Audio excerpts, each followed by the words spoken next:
And the problem with macroevolution and the atheistic viewpoint is they're trying to build everything from the bottom up with natural laws. And natural laws don't do that. Natural laws go to disorder, not order.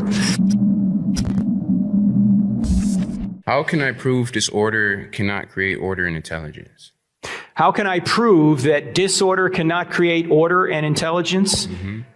Well, it depends on what he means by prove, but there is nothing more set in science than thermodynamics. It's virtually a closed science.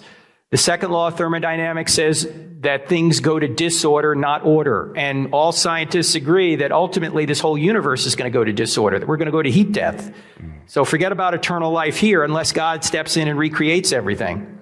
We're ultimately going to all go to heat death. You see, the second law of thermodynamics says things are going to disorder, meaning, for example, that nature will take a building and turn it into a pile of bricks, but nature will never take a pile of bricks and turn it into a building.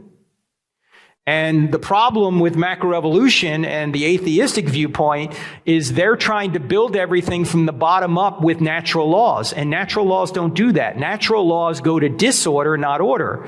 Now, an astute evolutionist would say, well, we don't talk about the beginning of the universe. The beginning of life. We don't know what created life. But we're saying subsequent life forms can get more and more complex. And it is true that we get more complex as we grow, right? We're taking energy from the outside and we're growing. That's true, but you have to have a life form first to do that. You also need a universe, a fine-tuned universe, before you can ever get life. So it multiplies problems for the atheist, and there are several other problems with the macroevolutionary theory, including irreducible complexity, epigenetic information I just briefly mentioned ago, the fact that we run into genetic limits to change, that even using our minds, we can't break genetic limits.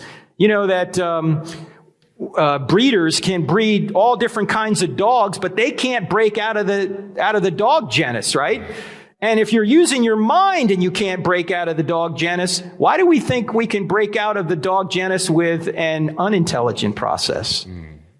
And last thing I'll say on this is that even if macroevolution were true, it wouldn't get rid of the need for God. Why? Because macroevolution explains one out of maybe 10 different things that need to be explained.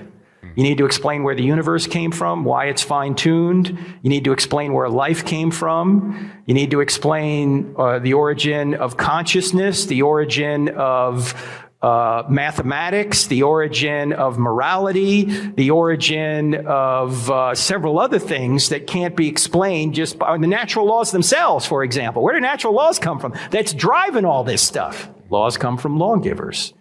So even if the macroevolutionary worldview were true in the sense that they could figure out how subsequent life forms could come into existence, it wouldn't do anything to get rid of the need for God.